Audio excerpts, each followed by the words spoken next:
कसलं काय आण म्हणत होता ऑटो पे काय म्हणजे ते वाचतंय ते होय नाही रे ऑटो पे नाही म्हणत त्याला काय फोन पेची ती मशीन असं तर हा सुरुवातीला आपल्याकडं एकटा आलता आधी जेव्हा आपण नवीन चालू आता गर्दी बघा इकडं तिकडं बघा इकडं अजून पलीकडं उभारलेत गर्दी बघा गर्दी आणि मी जरा आत्ताच असं खाली बसलोय यांनी 15 वडापाव घेतले पण कधीपासून मला काही वेळच नव्हता मी तिकडं वडापाव बनवत होतो ना म्हणजे ती वडे तयार करत होतो तुमची वहिनी गेली तिकडे तिखट आहे ना मिरची जास्त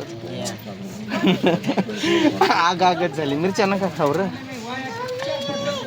ती अख्खी बॅग तशीच मिर्ची खाने से पावर आती है एनर्जी येते अंगात त्रिशाचं टक्कलच केलं आता तिला जखम झाली ना हे झाक इकडं बघा टकली झाकते डॉक्टर बोलले ना तिला दवाखान्यात घेऊन गेलतो टक्कल करा म्हणून तिला बांध ते माझा हात इकडं आहे व्यस्त मग कशी आहे क्वालिटी आहे ना आणि इंस्टाग्रामवर काला असतो का नको वाटतंय नाही लोक बघते 4 माणसं युट्यूबला पण 4 माणसं नाही 4000 माणसं बघतात बघू द्या युट्यूबला तिकडं चालते त्या इन्स्टाच्या कशा छोट्या रील असतात ते लगेच समोर येतात ते तुलाच पाठवता असतील ना डबल शेअर करतात काय त्या दिवशी तो बोलला मामा काका माझं तू कधी पण याला टाक म्हणला यूट्यूबला इंस्टाग्रामला नको कारण त्याला वाटते लाज मला हा माझा कोण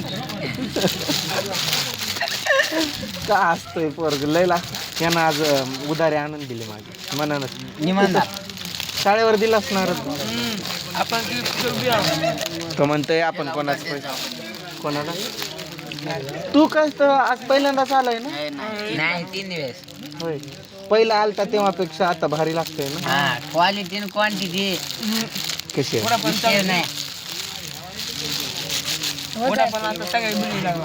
सकाळी हां हे मोठे पण साईज आहे ना आधी तर लय मोठं बनायचं हा म्हणायचा मा काका तर पाव बारके तर पाव मोठे तर आण किंवा वडा तर बारका करा असं चालायचं हा म्हणून त्यांनी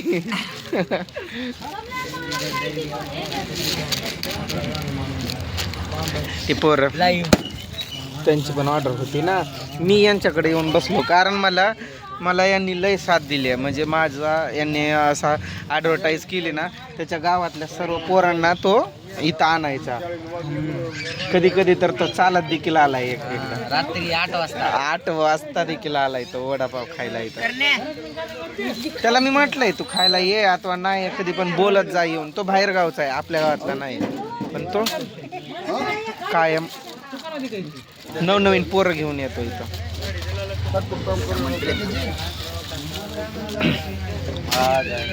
मी तिथं करतो मदत हा चालू दे तुझा निवांत झाला ना आता तुझं नचा भाऊ जावंच नाही त्रिशाचं टक्कल केलंय मी आता करतो काम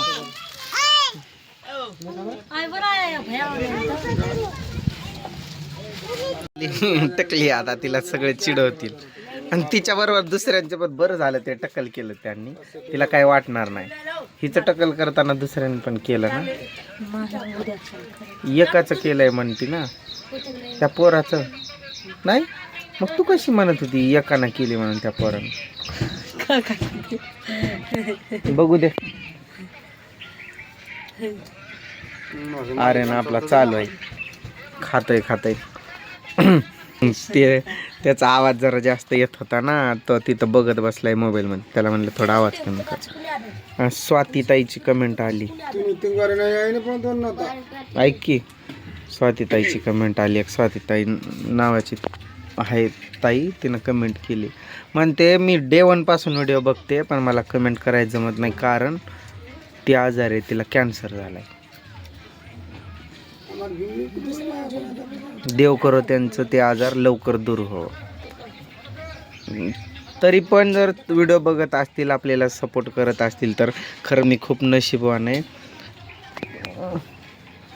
सेवालाल महाराजांच्या कृपेने स्वामी समर्थ महाराजांच्या कृपेने सती सामादादांच्या कृपेने ताई तुमचा आजार लवकर पळून जावा असं त्याला आपण पळवायचंच डिशम फाईट खेळायची त्याच्यासोबत. कुठून व्हिडिओ बघताय ते कमेंटमध्ये नक्की सांगा. हे बसलेत आता. आज आलो होतो मी आपलं पाव वगैरे घ्यायला. पाव, तेल, बेसन मला 2-3 वस्तू घ्यायच्या होत्या. त्यामुळं माझं धाराशिवला रोजच येणं असतं. धाराशिवला मला रोजच यावं लागतंय.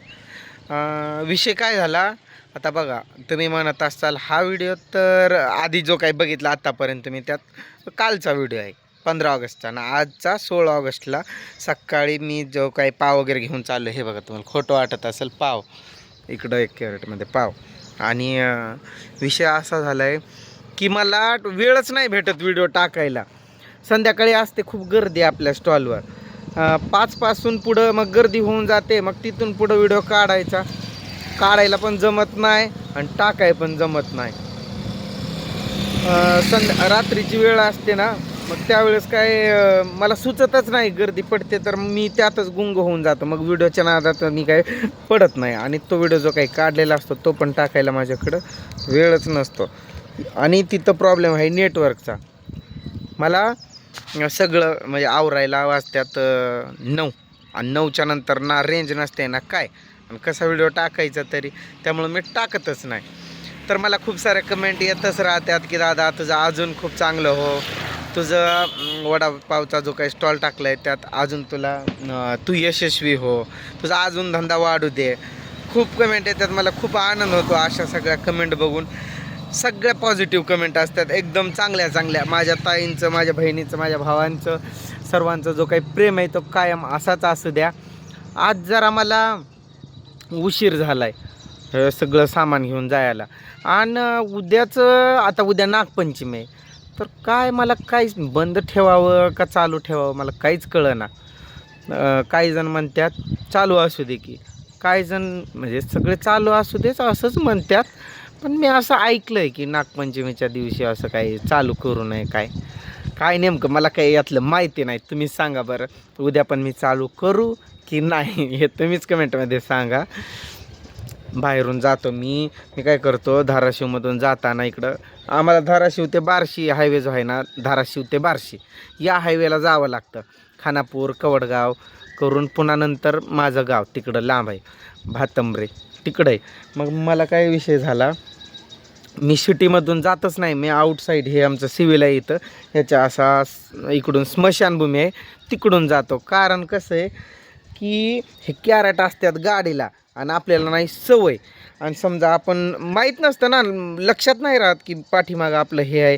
आपण कुठून पण गाडी असं टाकतो ना, तर मग कोणाच्या गाडीला लागलं केलं, कुठं काय झालं तर त्याची कुठं अजून डोक्याला एक पिढा करून घेऊ.